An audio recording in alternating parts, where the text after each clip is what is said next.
Welcome back to Women of Nottingham. This is the second series of the Majority Foundation podcast, and we're super excited that you guys are listening. Well, we've done pretty well, if I do say so myself, with the first guest to kick the second series off. We talked to Nadia Whittome, the MP from Nottingham, about being the baby of the house, about the balance between being a young woman and an MP, if there is one, and why she thinks Nottingham's so special. Hope you guys enjoy. Hi, I'm Nadia Whittome and I'm the Labour Member of Parliament for Nottingham East. So I represent Sneinton, St Anne's, Sherwood, Mapley, part of Hyson Green, Arboretum, Forest Fields and part of Basford. So it's been over a year since you were elected. How do you feel looking back on all that? Do you think you'd change anything? I mean, it's been a total whirlwind of a year. Even the election itself was, of course, a snap election. And then I was elected on the early hours of the Friday morning and had my first day in Westminster on the Monday morning. So it was a real whirlwind from the get-go. We had the coronavirus pandemic. We went into national lockdown. I shortly afterwards returned part-time to my previous job as a care worker. And of course, doing my parliamentary duties full-time alongside that. So it's been a year like no other, I think, for any MP, but particularly the new MP. So we've had to do everything under lockdown. Like, for example, I hold weekly surgeries, and all of those are either on Zoom or over the phone, whereas usually I'd be able to meet people in person. Even down to hiring staff, a lot of that has been done over Zoom, which is really weird. So some of my staff, we speak every day on Teams, but actually we've only met like once in real life. Yeah, it's really bizarre, isn't it? Just sort of having that disconnect and it's, I'll meet you at some point. Yeah, exactly. And what's the overwhelming feeling been from your constituents in light of COVID? Because I think we see a lot of the resilience of people, particularly in Nottingham, but also people obviously really struggling at the moment. Yeah, I mean, it's easier for some people to adapt than it is for others. If you're doing several minimum wage jobs and you don't have the right to statutory sick pay, and you've still got bills to pay and a family to feed, then it's far more difficult to adapt. You're not able to work from home. You're not being adequately protected by the government. If you're a taxi driver who falls through the gaps in government support, then it's far more difficult to adapt. But then, on the other hand, as you say, there's been this huge amount of resilience and solidarity that has been shown between people in our city.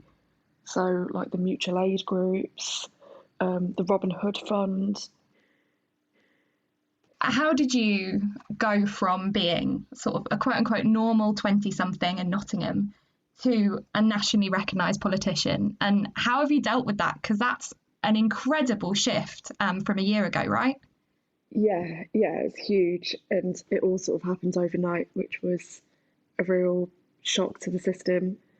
Sort of at home, but also my workplace becoming the Palace of Westminster was just really strange and a huge culture shock. I guess, I mean, if I start from when I became involved in politics, so I first got involved when I was 16, when the bedroom tax came in, and that hit communities all over Nottingham really hard. And where I lived and still do live in the Meadows, we were hit very hard by it, not personally, but friends and neighbours were. And by that time, we'd had 3 years of austerity, but I don't think anything could have prepared us for another 7 years. And then from then, I joined the Labour Party. I became involved in my trade union and community activism and national campaigns as well, particularly around migrants' rights and Brexit. And then I guess it was by chance that there was a vacancy to be the Labour candidate for Nottingham East because the incumbent MP defected to a different party.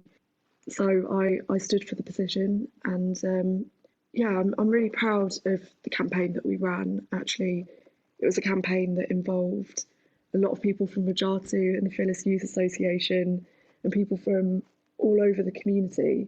And we got together and really thought about how we wanted to do things differently in Nottingham, and the fact that we hadn't had a good deal from the government for so many years, but also that we wanted to change the way that we did politics. Definitely. And I think we're incredibly proud to have you from Nottingham, representing Nottingham. What do you think is special about Nottingham? Because I think all of us that live here or have lived in Nottingham know that Nottingham's special. But do you think it's fair, or would you agree that sometimes it misses the mark nationally? And why do you think that is? Nottingham is just, I mean, I'm biased, aren't I? I was born and bred here. But I just think that Nottingham is an incredible city, and it's just the honour of my life to be able to represent this city where I was born and brought up. I think you're right, we are a very special and unique city, and it's quite difficult to quantify. But I think we're a very rebellious city. So take, for example, we had the first Chartist MP in Nottingham. We really punch above our weight when it comes to the independent and creative scene. When you look at the calibre of musicians and artists that come out of Nottingham, like Young T and Bugsy, who I mentioned in my maiden speech, Harley Blue, Jake Bugg, actors like Vicky McClure, and then that history even further back of Robin Hood and Nottingham being a city that sort of pushes against the grain. But there's no doubt that Nottingham and more widely the Midlands and the North has had a rough deal from central government. So, for example, the East Midlands as a region has had the lowest level of public expenditure on economic affairs. So that includes economic development, science and technology, employment policies, agriculture, transport. We've had the lowest level of public spending on rail. And I think there's a growing feeling that we've been left behind. Yeah, definitely. And I want to pick up on something you said earlier about Young T and Bugsy. And you said that obviously there's lots of artists coming out of Nottingham, and you said about that in your maiden speech. And I think there was a slight feeling during that time that this injection of youth in Parliament was causing a little bit of a stir. I saw your tweet about accidentally playing WAP in front of 2 Tory MPs, which I think would just be hilarious to see. I wish it had been filmed. But why do you think this injection of youth is important in politics, specifically in the Houses of Parliament? Well, we're often told, aren't we, as young people, that we don't have the life experience, and not just in politics, for a whole number of things. In many workplaces, that's what young people, and in particular young women, I think, hear.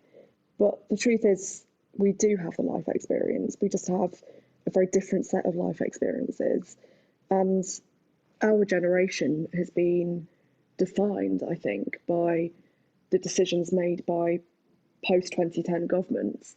So we've been defined by insecurity, whether that's in housing, in jobs, in the education system. And it's important that that is represented in Parliament, and not just for there to be a young person there or young people there, because I think representation in itself is not necessarily progressive. But it's important that I'm there and that other MPs are there fighting for the rights and the interests of young people and amplifying our voices on a national stage. So, for example, I've hosted the Youth Climate Strikers in Parliament, and I've been working with them on a bill to make the climate emergency compulsory on the national curriculum.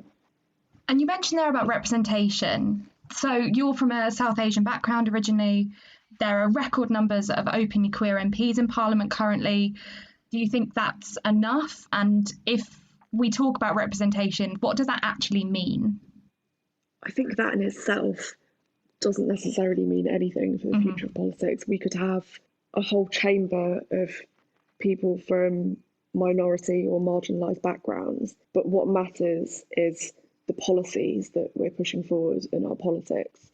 So I think having Sajid Javid as Chancellor and Priti Patel as Home Secretary really showed that having someone from a South Asian background did not mean liberation for South Asian people and other people of colour.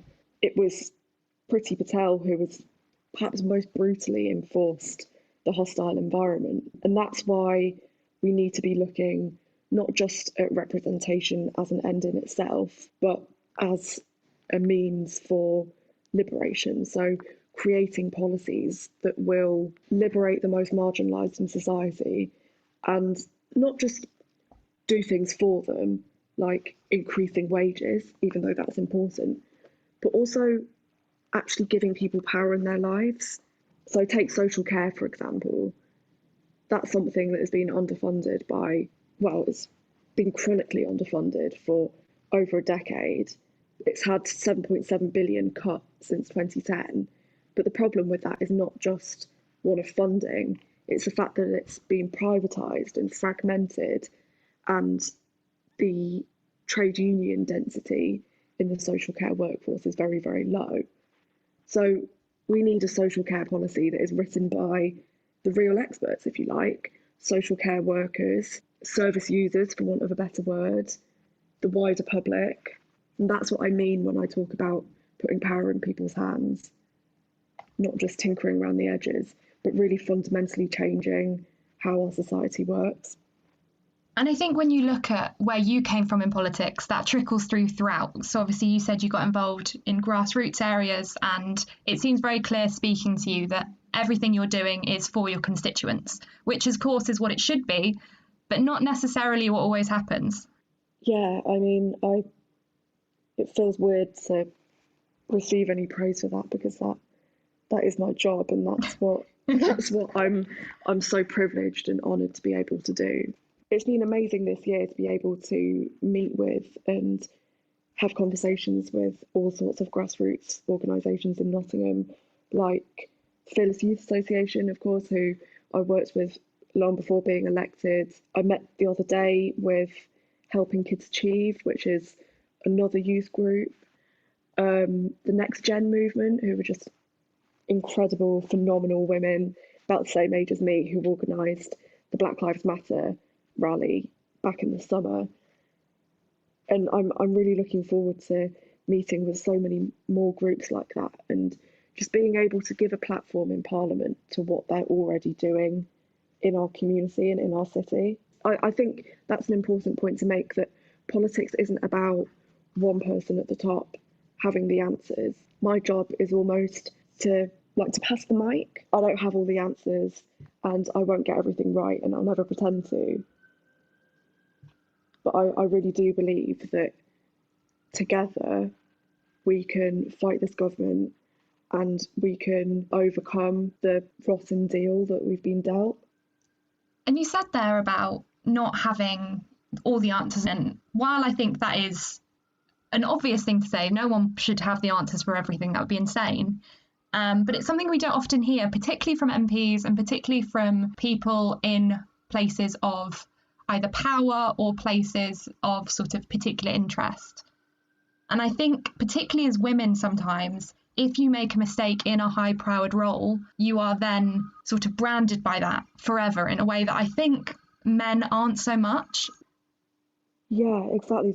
I think that's such an important point to make. So you're absolutely right that as women, we're held to a much higher standard than men are, and that's even more so if you're a person of colour, if you're a woman of colour, if you're from a sort of ordinary working class background. And that's something that I've known my whole life. I mean, I think any migrant or parent of colour always tells their children, you've got to be twice as good as anyone else to get even half as far. And that's a lot of pressure, but it's also reality because of the society that we grow up in, and because of institutional and structural racism. But then MPs, rightly in many ways, but often in the wrong kind of way, if that makes sense, are very heavily scrutinised. And it's absolutely right that MPs should be held accountable and we should be scrutinised, but sometimes we're scrutinised for the things that don't matter rather than the things that do matter, like scrutinised for what we wear or what we look like rather than the decisions that we make and the policies that we're advocating for. I'm acutely aware that I am held to a higher standard and that other MPs who are women of colour are held to a higher standard than even many of our colleagues.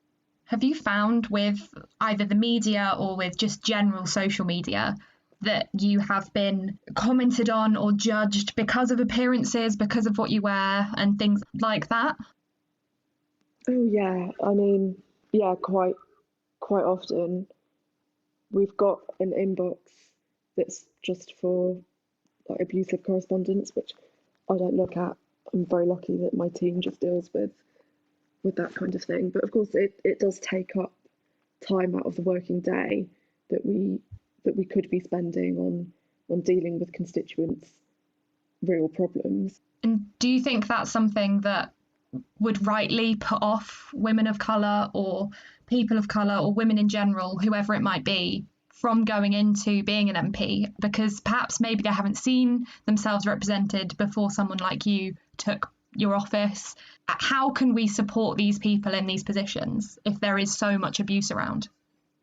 You're absolutely right. We need to dismantle all those structural barriers that come way before election, being selected, but then even thinking about standing for selection, even putting themselves forward for that, even having the idea, daring to have the idea to be a candidate in the first place. And that's something that doesn't just go for women, but dismantling those structural barriers that are faced by people of colour, LGBTQ people. We haven't had a single trans or openly trans MP in history in this country. The barriers that disabled people face, and of course, if you've got a number of those identities, then you're doubly or triply marginalised, and that's something that we need to do within our political parties and within our trade unions. I also think we have to interrogate our unconscious biases. So, is it that we think that person is the best person for the job? Or is it that he looks like what we've been conditioned to think is the best person for the job or the only person for the job? So one of the other things that you've challenged in politics is pay. And quite famously, you have only taken 35,000 of the available salary for being an MP. And I remember at the time when it was being released that people were really shocked by this, and a lot of people were really almost concerned that you weren't going to be able to survive off 35,000. And I was wondering what you thought about that, because Nottingham, I know that 35 grand is much more than the average salary. And so what you thought about perhaps is politics out of touch in that case? And why did you take that pay cut? What was the reason?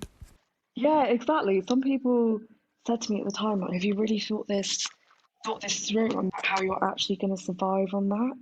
Like people in the political bubble, if you like. And it was really strange because I grew up on a lot less than that and had a fairly comfortable life most of the time.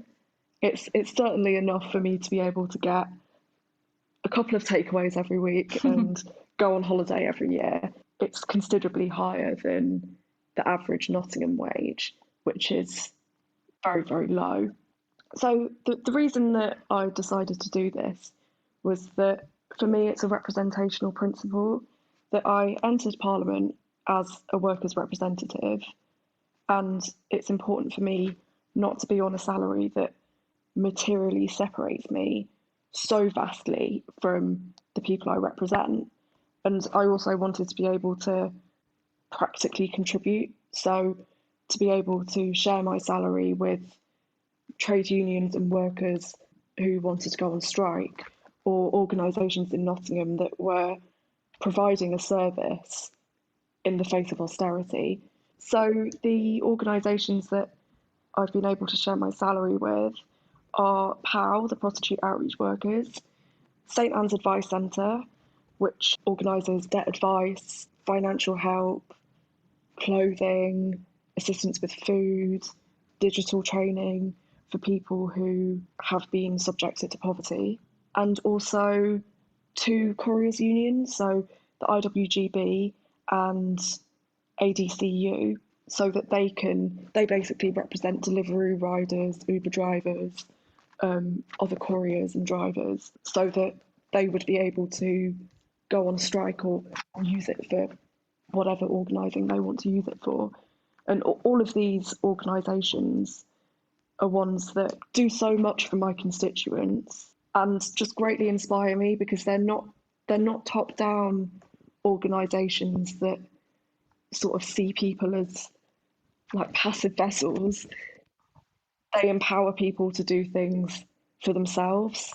Yeah, and have you heard of other people doing this, or was this something that you felt quite strongly about and you decided to create, or any other MPs doing this? I haven't heard about them if they are. There was an MP called David Nellis in the 80s who did this, so I'm not the first MP. We spoke earlier about perhaps the contradiction a lot of people saw with perhaps being, you were obviously the baby of the house, and in your position of power, you're obviously surrounded by people that have been there for a lot longer, and you were saying about how different experiences. What is the balance between being a woman in your 20s and your parliamentary duties? Are they mutually exclusive? Are they something that you can balance, or is it something that you're having to really be conscious of? I think they can happily coexist. So I don't make any apologies for being a 24-year-old woman and enjoying all the things that other 24-year-olds enjoy. You know, I have a right to a private life. I have a right to go out with my friends. So in normal times, I'd be going out to the bodega, which unfortunately we can't do at the moment. But I'm also a member of parliament, and I spend every day fighting for the interests of my constituents.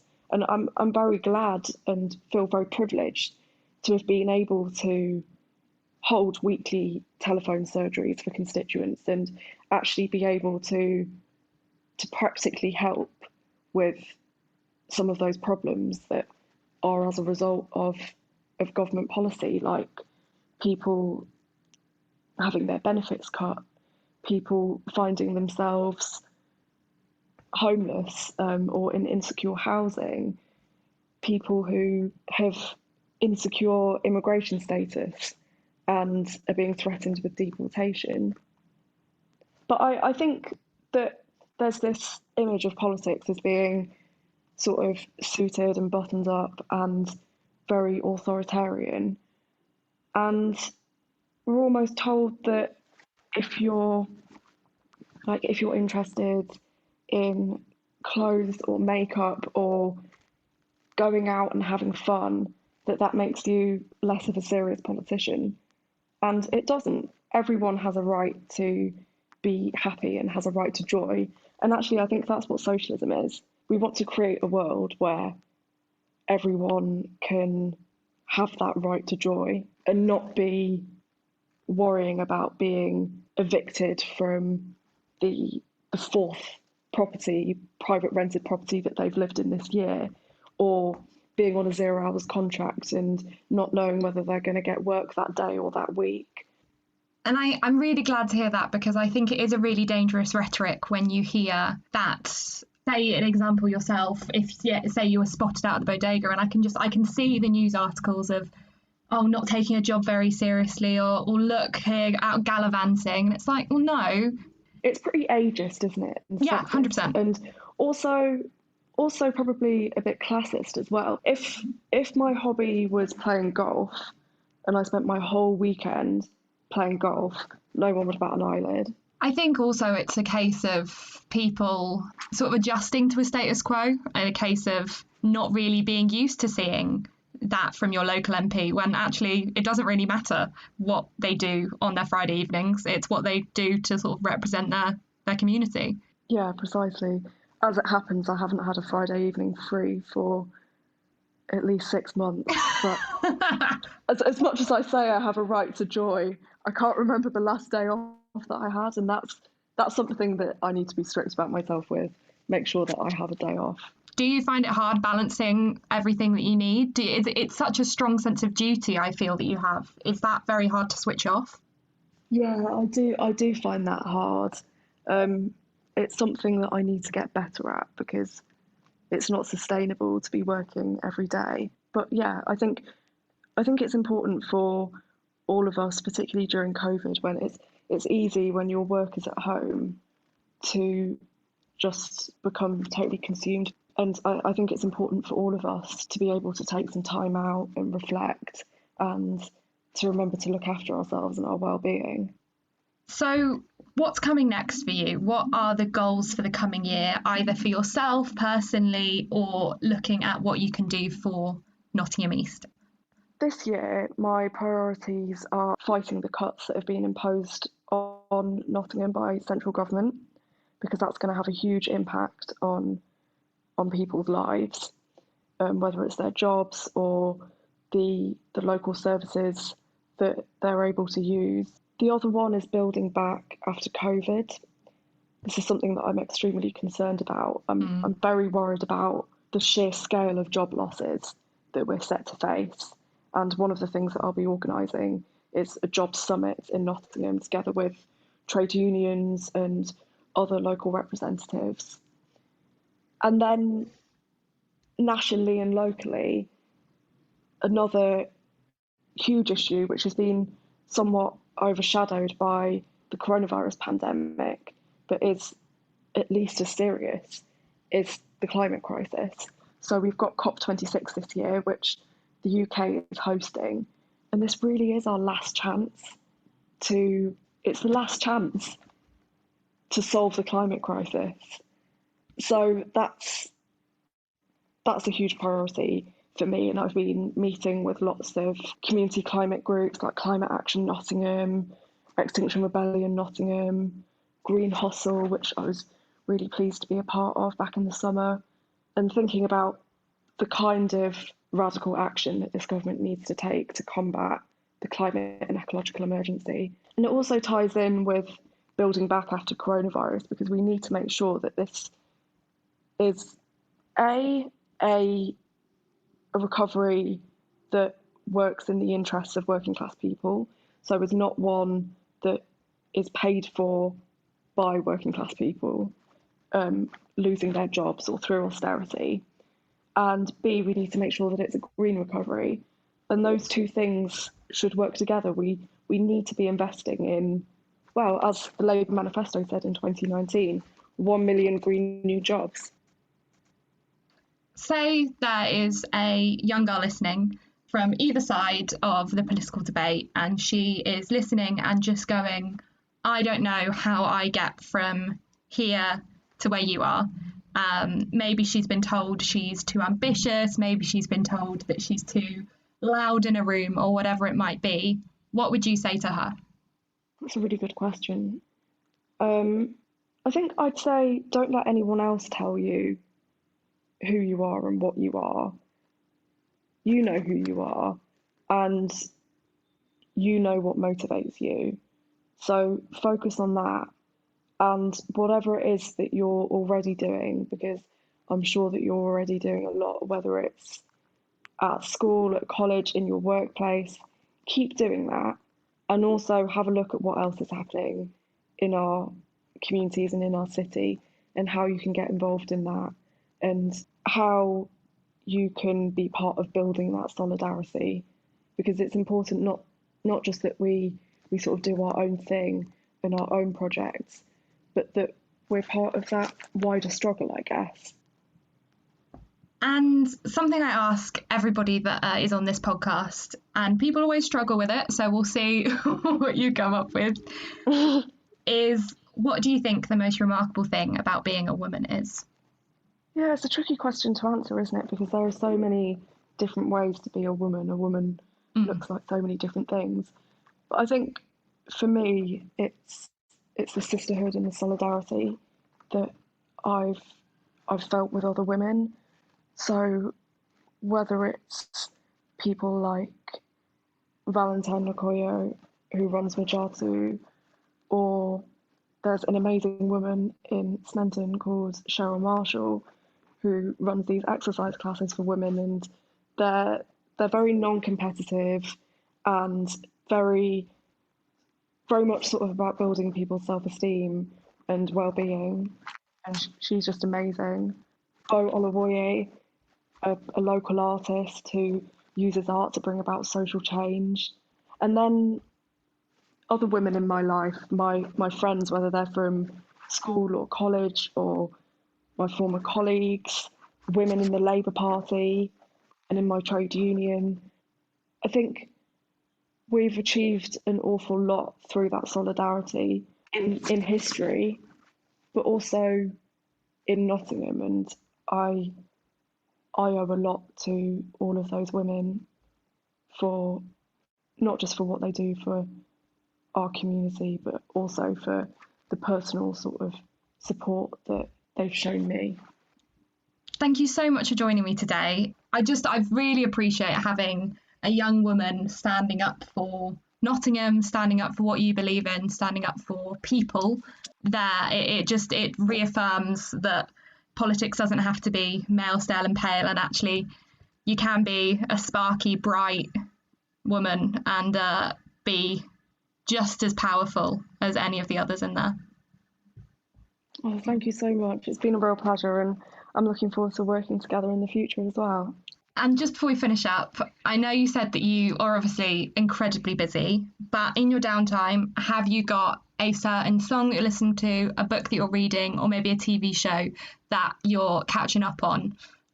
What are you spending your downtime doing? So I realised during lockdown that my hobbies are all things that we can't do anymore. Like, my hobbies are basically going out and meeting up with my friends.